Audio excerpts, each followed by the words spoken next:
Welcome to my podcast. My name is Karina. I come to you from the Pacific Northwest where I live with my partner, our 2 kitties, and 2 adopted Mustangs.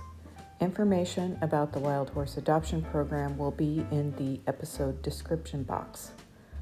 This podcast covers knitting projects, my horsemanship journey, and my other passions like vegetable gardening and bicycling. If you're new here, I hope you find the content interesting. If you're a returning viewer, it's always great to have old friends. The format of this channel typically includes musings on an early walk to the barn to feed the horses, then knitting content, some catch up on the horsemanship journey, and finally more musings or maybe a little bicycling footage if I was lucky enough to get out. Enjoy, and I hope to see you soon.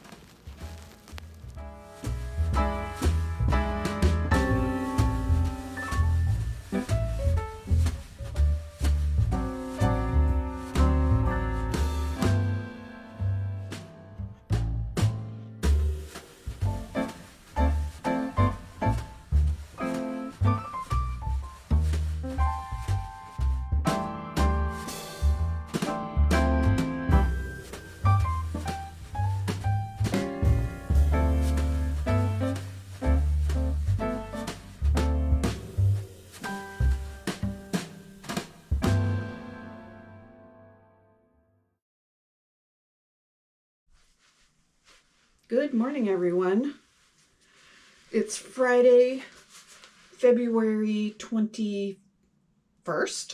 It's about 7 a.m. Getting ready to go out and feed the horses. I do have some knitting for you today. I have at least a half finished object, and who knows, maybe by the time that I get around to recording this, I will have another half-finished object. We can live in hope. Other than that, I'm kind of still working on the same projects. I feel a little empty-handed just because the horses are in a little bit different routine this morning. Normally I'm carrying a grain bucket out with me, but they're just getting hay this morning, and they'll get their grain later because my trainer is coming. I know I've been saying that for a couple of weeks, and it just hasn't happened, and a lot of that has been weather and icy conditions. Last Friday it snowed. We had like a half inch of snow on some sheet ice, so not safe for anyone. It's been more spring-like since then. I finally got my hay delivery on Tuesday, so we went from like frozen hard ground, kind of winterish conditions, well, very much winter conditions, to mud season. So fortunately the delivery guys are skilled about getting around my yard, so not really a problem. What else do I want to talk about? I've also been doing a lot of garden starts. So I planted peas and fava beans already. Fava beans before the snow, so I don't know how well that's going to go. Peas I planted on President's Day, which I guess is when you're supposed to plant them around here.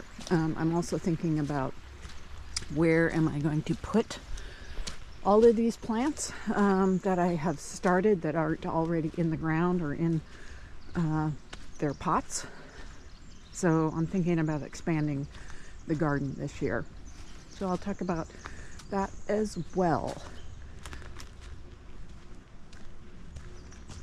I don't know if you can hear the birds, but the Tweety birds are back. And I think that's pretty awesome. Hi, boys. You can see Odin.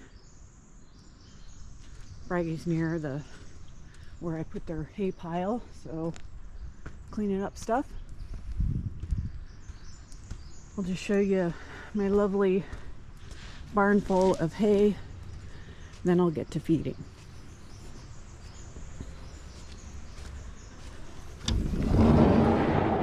Ta-da! That's a beautiful thing. A barn full of hay. All right, I'll get to feeding and I'll catch up with you later. Hello, friends.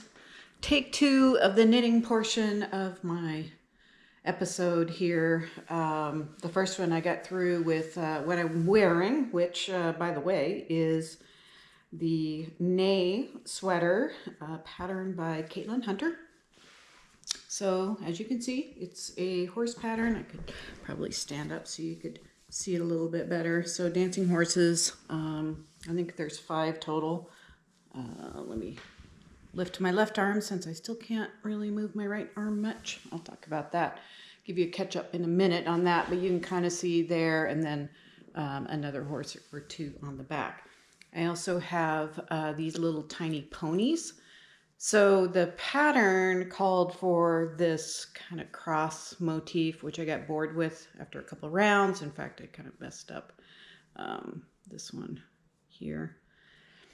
So I borrowed this motif from a Stitch dictionary.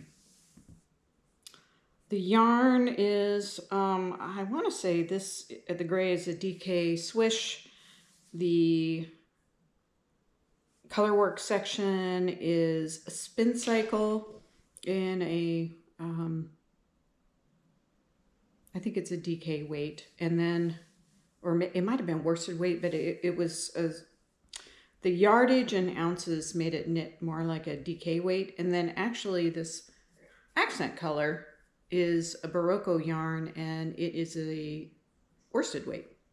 But it worked great for all the ribbing that went on with this sweater. So nice day to wear this sweater. It's starting to turn a little bit like spring after we had a couple of weeks of pretty solid winter. Actually, it was more like 6 weeks of solid winter, which is kind of unusual for us. I also hope you notice the flowers behind me. The fresh flowers. So our anniversary, 18th year anniversary, was last Friday, and Randy bought me 18 roses. Very sweet. So just a little shoulder catch up. I was supposed to have a PT appointment this morning, but my PT wasn't able to make it to the office. I still have to use my left hand to raise my right hand. I started PT last Monday and have been doing my exercises a couple times a day. The cats look like they're going to kerfluffle, so hopefully I don't have to break up a squabble. So anyway, my arm was pretty sore yesterday, so I only did half the exercises, and I was hoping that I could talk about it with the PT this morning, and then also he would do, just kind of get in there and do the work that he does. There goes the kitties. But I have to wait till Monday. So right now I have 2 PT appointments a week.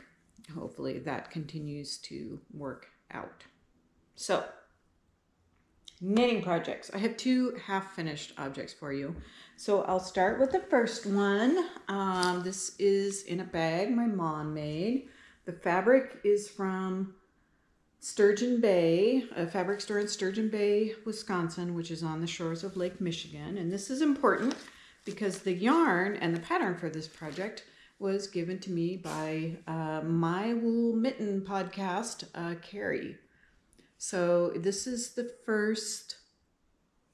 So I have the right hand done. So I don't know if you can see. Oh, there you can see the thumb. I put it in the white. So super happy about these. I do like the afterthought thumb. I think it fits nicely. I think I have a kind of weirdly long thumb. I haven't blocked him yet. I just finished this morning and sewed in the end. So I will block it. But I'll probably finish the second one before I do that. So, and I haven't even cast the second one on yet. So Carrie, in a moment of kindness, sent me a care package when she learned of my injured arm. And so I have these nice little balls of her yarn. I really like this gray. It's super soft. So it makes a very nice cuff around my wrist. And let's get this out of there. So, and unfortunately, well, here, I can try to lean forward. I don't know if I can get all four. Am I getting that in there? So lovely, lovely yarn, very nice to knit with. And then she also provided the pattern for her mittens, so which I believe you can get if you subscribe to her blog. So super fun. Carrie, I hope you're doing well, and I hope that you are knitting a pair of these mittens too. So I'll cast these on perhaps this evening. We are taking Herbert to the vet this afternoon for a checkup. So when Harley was kind of acting like he just wasn't right a few weeks ago, we took him to the vet. Well, it's probably been at least a month. We took him to the vet and he kind of had a general look-see, and then so we made a separate appointment for Herbert, and we're going to take him in this afternoon. So by the time we get home from that and have dinner and stuff, I'm not sure what I'll be working on. Possibly the project that's in this bag. So this is another bag made by my mom. So I bought this fabric for her from a quilt shop in Maine, and bought apparently a whole bunch of it. And this one is lined with orange, which I really like. Love this drawstring. And this is a pair of socks, the pattern by K. Jones. Are they the Sweetheart sock? I can't remember the name. And when I printed the pattern, of course I didn't print the title page. Why would I do that? So this pattern, this is the second finished object, so you can see the sock. Self-striping yarn by Freckled Whimsey. It's last year's Valentine's, February. The contrast color is this mint, that the standard heel flap and gusset. It's a DK weight. The pattern is actually written for fingering weight, but I just modified it to the count and the needle size. I actually didn't go up that much of a needle size, so it's a nice dense fabric. I am using Addie's Flexi Flips, which are double pointed needles with a flexible piece in the middle, and I've just basically cast on or started the cuff. So sorry about this. I can't hold things with my right arm very much, but this is about as far as I've got. So I've done half the cuff in the contrast color and then have started in the main color. So, I may have these done by the end of February. I'm not sure. So tonight, if I'm tired, I will probably work on these socks rather than casting on something, because casting on requires a little bit of brain power. I'll talk about another works in progress here in a minute, but I just kind of want to talk about the year of making my knits work for me. So this is a pattern, a cardigan finished object pattern by the Creabea, who is a knitting designer based out of Edinburgh, Scotland. So I knit this out of a cotton DK weight yarn and misread the needle size. So I think it called for 5mm and I used size 5, which actually worked out pretty well. The sleeves are a little snug, but it's fine. It's, as you can see, a lace pattern. What I don't like about the sweater, I love these buttons. These are handmade buttons. Let me see if I can get it close enough to the camera. Handmade buttons, but they're a little bit heavy for this sweater. So I think I'm gonna find other buttons that are more suitable for this sweater and save these buttons for something else, something a little sturdier. Not really sure what. It's almost like these buttons would go great on a nice project bag or something that's kind of more canvas and sturdy. So I'll have to think about that. But if you have seen some of my other episodes from this year, you'll know that I have frogged a significant number of projects, at least 3, maybe 4. Some were finished, some I had worn and then just decided I didn't want to wear them anymore. I modified a couple shawls to make them ponchos because I find ponchos a lot more convenient. we're just now getting into the weather where I can wear kind of these lighter weight knits, maybe. I mean, like this is a DK weight sweater, and it's almost a little bit warm today. I think it's going to be almost 50 degrees if it's not already.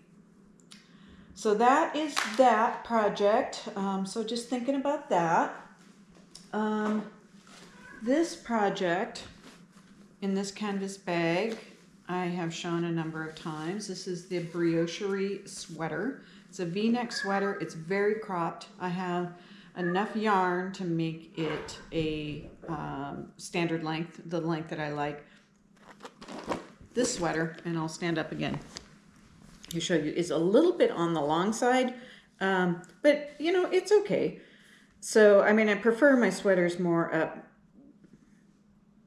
Oops, sorry, wrong hand. More up. Here's where my belt line is. So maybe, you know, this sweater could have been several inches shorter. Not sure if I would have done that, if I would have gotten the motif in and the yoke deep enough. So, pretty sure this was this a top-down sweater? I'm thinking not. I'm thinking it was a bottom-up sweater, but I honestly don't remember. And I just finished it last fall. Oh well. So, this is the Briocherie. The last time you saw this sweater, it was right side out, and I have it wrong side out. Here is, and again, I'm having a hard time holding it because of my right arm. So you can see my stitch marker, and this is top down. So I have knit from here up to here. So, and that's about pretty standard in a week.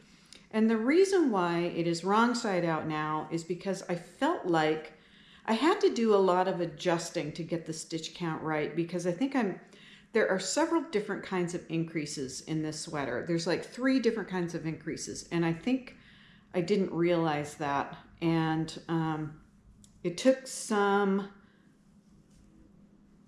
fiddling for me to get the stitch count right. Part of it, you know, I think the sleeves were right, but the front wasn't, and the back was close.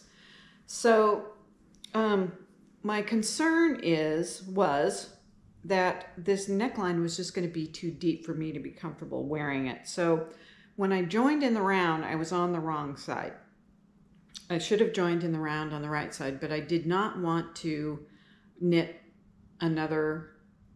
go back and knit another round. So brioche, you knit each row twice. What I have since decided, and I do like this side, I like it a lot. You can see the wrong side is this rust color, which I also like that too. So it'll be reversible when I'm done. I'm thinking that if this, I haven't tried it on yet because I'm not quite sure how to use the stitch holders that I got in an Advent. So these nice silicone ones, which are which seem like they would be a lot easier to use than putting on waste yarn. I just haven't quite figured out how to use it yet. So, and I know there's YouTube videos demonstrating how to do that. I just haven't done it yet. But I kind of feel like it's going to be okay. I mean, just thinking of having this up by my shoulders, and this is where the V is. So, you know, I can always wear a t-shirt under it, which I would anyway, or a tank top. But I was also thinking I could, you know, make kind of a fancy button closure, like almost like a cardigan that doesn't quite come together, but it has like the kind of like buckle type buckle like buttons. I don't know if I'm demonstrating this very well at all, but it's like there's a space. It doesn't completely close, it just kind of fastens in places. So that's what I was thinking was a possibility. But you know, as I'm getting closer to I'm thinking it's going to fit, and my gauge has been, I mean, I measured gauge when I was up near the top, so I knew what size I was after, and I'm able to knit a few rounds every morning. So while we're sitting here, I am going to move this Progress Keeper. So the Progress Keeper is a charm from a necklace my sister gave me many years ago. I wore it. I wore the bejeebers out of it, and the chain finally broke, and it was a fine chain, so I just decided it would be a pretty nifty stitch marker or Progress Keeper, and indeed it is. I also want to point out these. So this was part of the care package. These are very special. These stitch holders. So one's upside down, one's right side up, but they are the, horse and rider motif, which I love.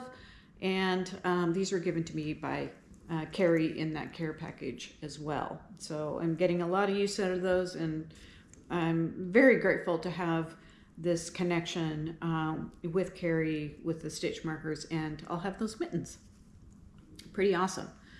So that's the knitting. I wanted to share with you, for those of you who are stash busting, I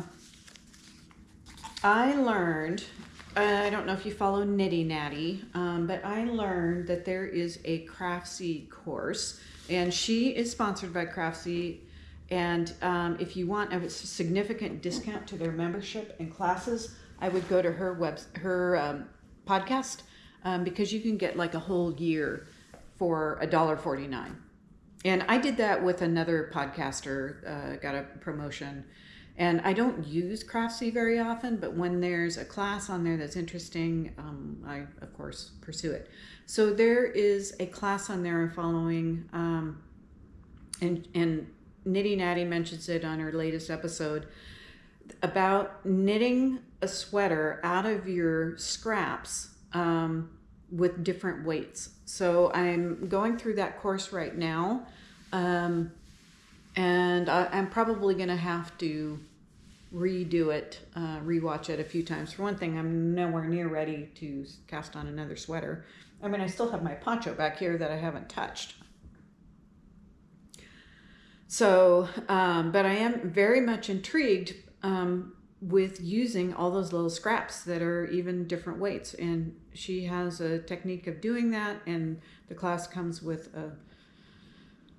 at least one pattern. And I think there are, if you don't like the patterns that she offers, I think she tells you how to use your scraps on maybe a pattern you do. Like, I really like raglan sweaters, so that's what I'm kind of hoping to make out of it. What else is going on? I still have a lesson with Bragi it looks like in about 15 minutes, if my phone clock is right. So I might pop in a little bit to talk about that. I have some footage from the garden, and I think I'm going to put it after this footage, just so that if you're not interested if you're only interested in knitting, then you can stop it and don't have to look at kind of what I'm thinking about in terms of gardening. So I might pop in a little bit and just talk about how the trailer training went with Bragi. Other than that, I hope your projects are going well. I hope you are enjoying winter in one way or another, and that you have a good week. See you next time. Hey friends, just came in the house from Bragi's trailer loading lesson. It's been a couple weeks. Harley's here to help me talk about it. It's been a couple weeks since the trainer has been out. The reason was a couple Fridays ago, must have been the 7th. The vet was supposed to come out, but and do their teeth and vaccines and stuff like that. So, but then my vet wasn't able to come out. So Bragi got the day off, and then last week we had the ice and snow, and just the footing wasn't safe. So he got that day off too. It's raining out now, and I will say that Bragi's always a little more concerned when it's raining. So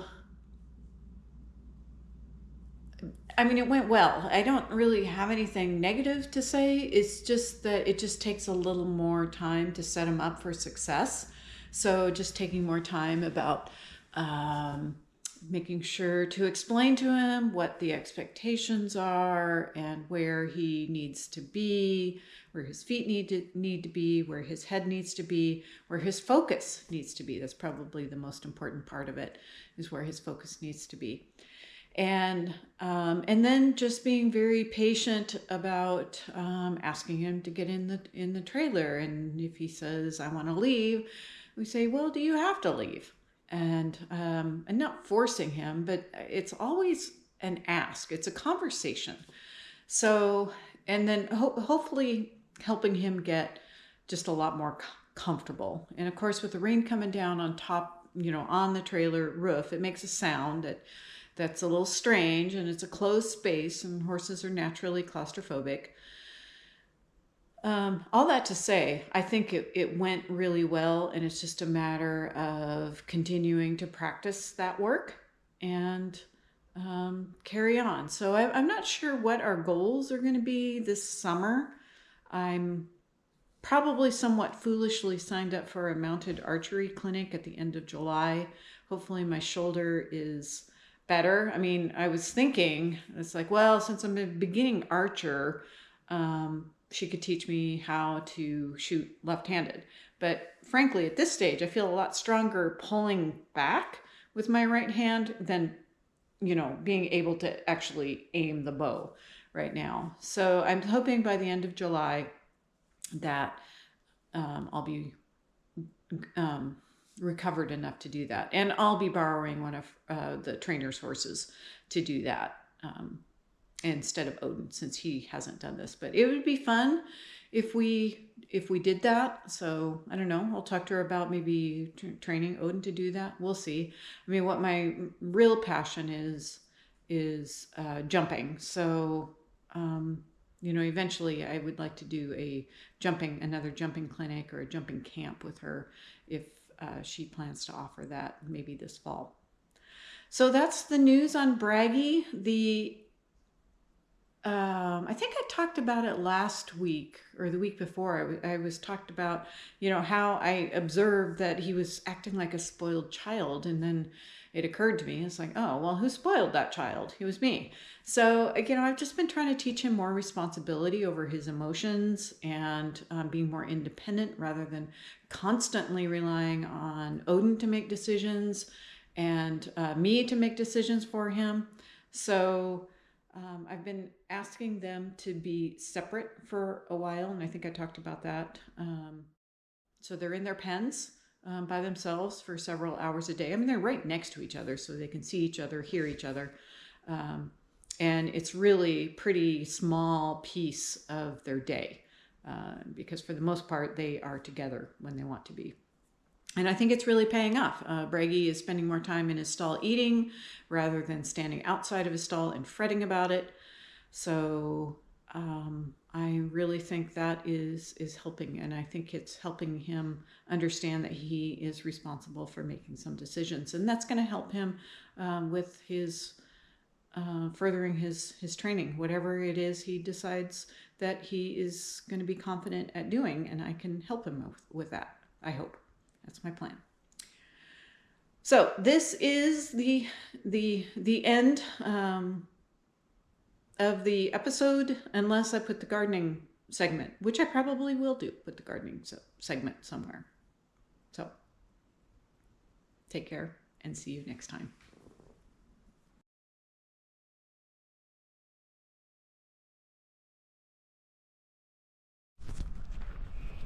Okay. I'm going to talk about the garden. So this is the main garden bed. There's blueberries in here, which I'm hoping that will move to a sunnier spot.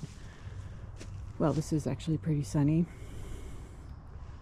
There's asparagus in here. There's some chard that overwintered that we've been snacking on. There's some red stemmed sorrel that overwintered. There's some cabbage that's in sad shape. There's some more of that red stemmed sorrel. I use their salad greens. It can be used like spinach. Some kale that is recovering from winter. A little tiny determined cabbage plant. Some corn stalks from leftover from last summer. And then this, I can't remember what that is, but it's another grain that I often use in mixed salads. So once I move the blueberries, planning on planting carrots and onions in here. I'm not sure what I'm going to put in the pots yet. The blueberries, maybe putting on the north end of the yard because there's really great sun exposure up there. And if you can see that log, I'm thinking about putting tomatoes in bottomless 5-gallon containers and lining them up against that log. For one thing, I think it'll look nice and it gets great sun exposure. Where you see that tripod is where I planted fava beans and some peas, and there is some chard that overwintered. I planted garlic. I planted, I think, bush peas in that bed right there with a tree in front of the propane tank. There's overwintered beets here, and I planted garlic. And then this is a mess that I need to figure out what I'm going to do with. There's a lot of poppies and some lilies and some succulents, and then of course weeds. So these are my little shorty raised beds that have some greens that are trying to recover. I did plant some garlic in there, so you can probably see that one coming up. I planted peas, I think, in this one right here. So the rest of these need to be cleaned out and planted something in them. And then greens, all of this stuff overwintered. So these are peas, and then some kale that's trying to recover. And then I have some more big pots over here that I'm not quite sure what I'm going to do with. You can see some irises coming up over there. Try to spin you around slowly. So you see those big square boxes. Those are actually feeders, horse feeders, that I got from a friend of mine. They're really heavy. But what I'm thinking of doing is moving them to this area here by the irises, putting some cardboard down to kill the vegetation under there, and kind of making them like cold frames so it gets decent sun exposure in the summer. So that's what kind of my gardening plans are. I'll take you through the house later and show you what I've got started indoors. I also have kind of a seed starting station up here on the porch that I'm going to start some things in probably this weekend. So like beets and spinach and maybe more fava beans, give them a chance. I did notice it's been warm enough that I saw a couple slugs, so that's I have to be on the eye for that. And I have some parsley that overwintered in this pot here, and some greens that are trying to come up, and I did plant some garlic in this pot here as well. And then this here is lettuce that is taking its time germinating because I started them I think right before it snowed. So that's the outside garden tour. I will continue with the indoor oh well, let's look here. We can look in through the window. So where the light is, that's lemon. You can see my tomatoes are going gangbusters. I have a pepper, some basil, and some other things that I have started here. So the containers, I think there's 1, 2, 3, 4 containers of plants and starts. And I have one more section of indoor garden that I will show you in a separate segment, hopefully. And this is the other part of my indoor garden. So I've got some what are countertop vegetables and a couple houseplants. You can see the spider plant and the I think it's a begonia that never flowers. So I've got some cucumbers that are starting to come up, and these seeds were sold by Territorial Seed Company, and these are all supposed to be countertop, like miniature sized plants. So 2 tomatoes, 2 bell pepper types, 1 hot pepper, and then the cucumber. And these are all supposed to be countertop vegetables that produce kind of mini-sized vegetables. And then I have lettuce in a pot that's in the windowsill over there to my right. That's the indoor garden tour. I will carry on with the knitting segment unless I've already done that. Maybe this segment will go in the at the last.